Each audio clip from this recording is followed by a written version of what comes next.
Welcome to the Steadfast Wealth Planning Podcast, where faith and financial wisdom come together. Hosted by Cody Stansel, owner and senior wealth advisor, we provide comprehensive Christian-based financial planning to help families, individuals, and business owners build a life they're proud to live.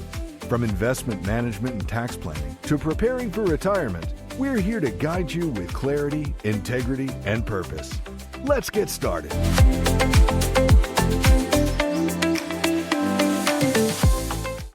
Good financial health starts with a strong foundation. But what key areas are you prioritizing for stability and growth? Welcome back, everyone. I'm Sophia Yvette, co-host/producer, back in the studio with Cody Stansel, Senior Wealth Advisor for Steadfast Wealth Planning. Cody, how's it going today?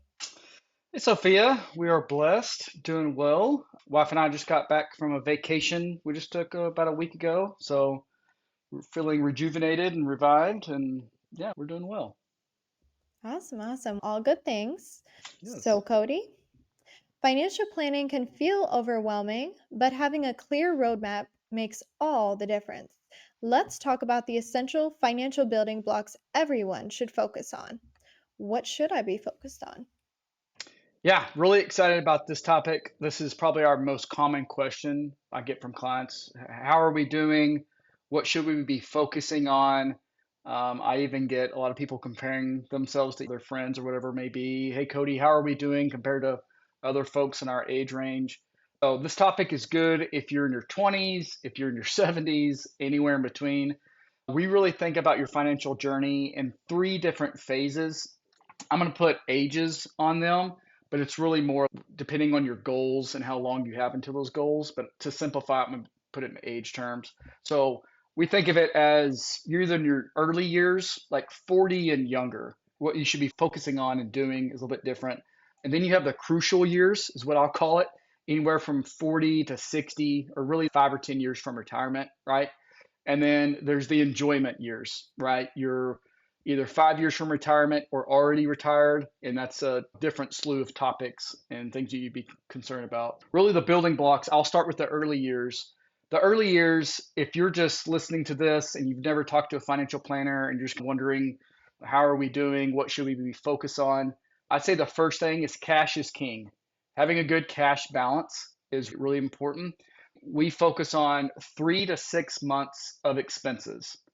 So simple math, if you spend $5,000 a month just living expenses, we're going to want you to have anywhere from $15,000 to $30,000 in a savings account for the what ifs in life. What if you're laid off? What if your spouse gets injured? What if your water heater explodes? You need new tires in the car, just life, right? Those kind of things. That range, that 3 to 6 months, I'm not going to fight you if your savings balance is anywhere between those two numbers.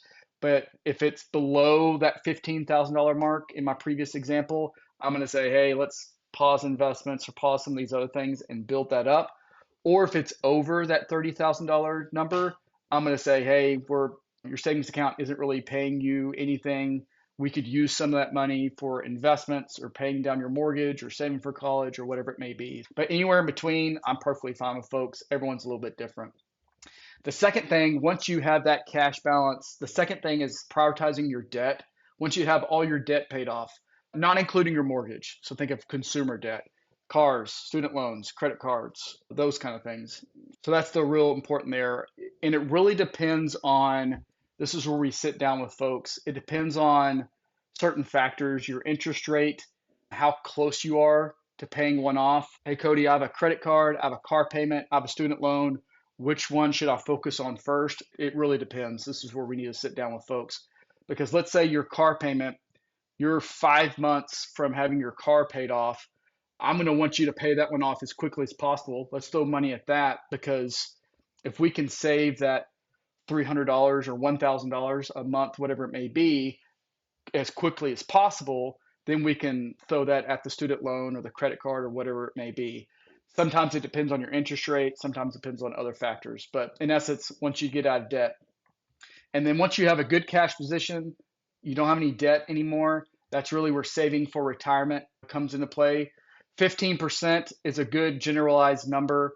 But we obviously have software that really details, okay, are we okay at 10%? Does it need to be 18%? We have software to really, what are your goals? When do you want to retire? Those kind of things. And then once again, in the early years, once you have those three kind of checked off your list, which I'm prioritizing in the order that you should prioritize them. So go through that list together. And then the next one is life insurance and estate planning. So especially if you're married, especially if you have kids, this is a big one. We want to make sure, God forbid, something happened to you and or your spouse. We got to make sure your life insurance is adequate enough and your estate planning is adequate enough. Those are two very boring topics, but they are needed, I promise you. And then it's saving for college, right? We have software that, okay, little Susie is 4 years old right now, assuming she'll go to school when she's 18. We have 14 years left. Okay, what kind of school does she want to go to? And then it answers how much we should be saving every single month. And then it's paying more toward the mortgage. Once you have all of those done and you say, hey, Cody, I still have surplus every single month, then I want you to be on track to pay off your mortgage early, right? So there's other topics thrown in there as well, but those are the basics. If you are 40 years old or younger, that's what I want you to focus on right now in your career. The next phase is the crucial years, right? Hey, Cody, I'm between 40 or 60. It's called the crucial years on purpose because we still have a runway to save and invest and plan for your retirement and for your future. But they're crucial because if you don't do it in this phase, guess what? The next phase is retirement, right? And so you can't start planning for retirement in retirement. So you can't do that. So once again, to prioritize the topics here, in the crucial years, it's a good cash position, everything that I just mentioned above, same kind of principles there. And then it's a little bit different from there, in our opinion. I would put saving for retirement as number two. We have to prioritize having enough saved for retirement. If you're on an airplane and the oxygen masks come down, they tell you to put yours on before helping someone around you. For us, that is your retirement. You can't save for college or help an aging parent of yours financially or do some of these other things if you are not putting your oxygen mask on for yourself. For us, that's retirement. And then the math changes a little bit. What rate do we need to be paying toward our mortgage? What extra do we need to be paying toward our mortgage to be 100% debt free day one of retirement? So if you're 12 years from hanging it up, but your mortgage still has 20 years left, we need to have a payment plan paying extra to that mortgage, not necessarily being mortgage free as soon as possible, but we want you to be mortgage free day one of retirement. So lining those timelines up. And then really the conversation from here starts, you need to start envisioning retirement. What does that even mean? A lot of my folks, especially in their 40s, that's not just an easy topic to have dinner with your spouse about, right? But truly start that conversation of, hey, honey, when do you want to retire? What kind of lifestyle do you want to live? Do you want to travel a lot? Do you want to spend time with the grandkids? What kind of lifestyle do you want to live? Because usually folks don't talk about it in their early years, but they need to start talking about it in the crucial years. And then the same thing with life insurance and estate plan, it just becomes even more crucial. Usually your kiddos are older or maybe they're out of the house, so your estate plan definitely needs to be in order. And this is where a lot of tax planning comes in as well. You're probably making much more than you're making in your 30s. Cody, I've never been in this kind of tax bracket ever, so tax planning is more crucial in these years as well. So once again, more topics in that age range, but those are the basics. And that was what I would focus on if you were in that age range. And then lastly, the enjoyment years, right? You're 5 years or less from retirement, or you're already retired, right? Everything that I just mentioned before, not necessarily throw it out the window, but it's different, right? Retirement is different. So the first priority, in our opinion, is having those three buckets of investment money.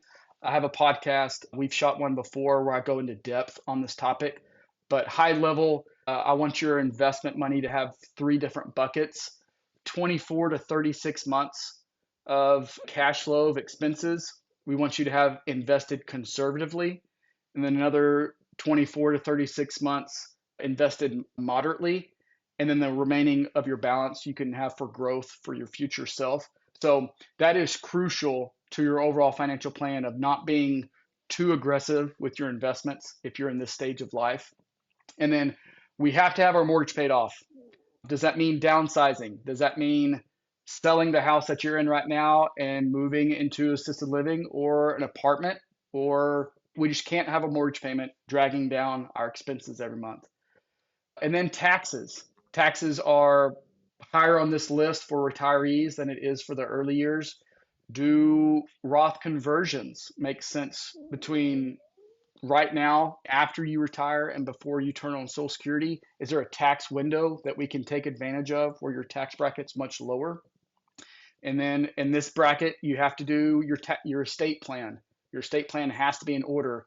Just naturally, no offense, you are closer to death than you've ever been before. And usually in this phase of your life, your estate plan has to be in order. And then it keeps going from there. But for the sake of time, I won't beat you over the head with it. But you don't need life insurance in retirement. Life insurance is income replacement. But if you're not earning an income, you don't need life insurance, right? Unless you have a pension that dies when you do, or you have another unique income stream that stops when you pass away, then let's talk about that situation. But really, it's all income focused. How much income do we need in retirement? Matching those cash flows. Once again, we have other podcasts that talk about these topics. And then it's leaving a legacy, right? Where do you want your assets to pass? What do you want the goal of your money after you're gone that you've been blessed with? In essence, those are the three phases that we focus on, and they're a little bit different. And once again, I'm putting age ranges around it, but it's really more, okay, if you're 20 years plus from retirement, you're in this phase. If you're between 0 and 20 years from retirement, you're in this phase. And then if you're already retired, you're in the next phase. But to simplify it, I put it in age ranges. But yeah, I hope that's helpful. Wow, Cody, thank you so much for those helpful insights for our listeners here today. Building a strong financial foundation is essential, and your guidance makes it much easier to navigate. Thanks again, and we'll catch you in the next episode. Absolutely. Thanks, Sophia. Thanks for joining us on the Steadfast Wealth Planning Podcast. Ready to take the next step in your financial journey? Visit steadfastwealthplanning.com for a complimentary consultation or call 469-606-2040. Smart planning, Christian values, a life well lived. We'll see you next time.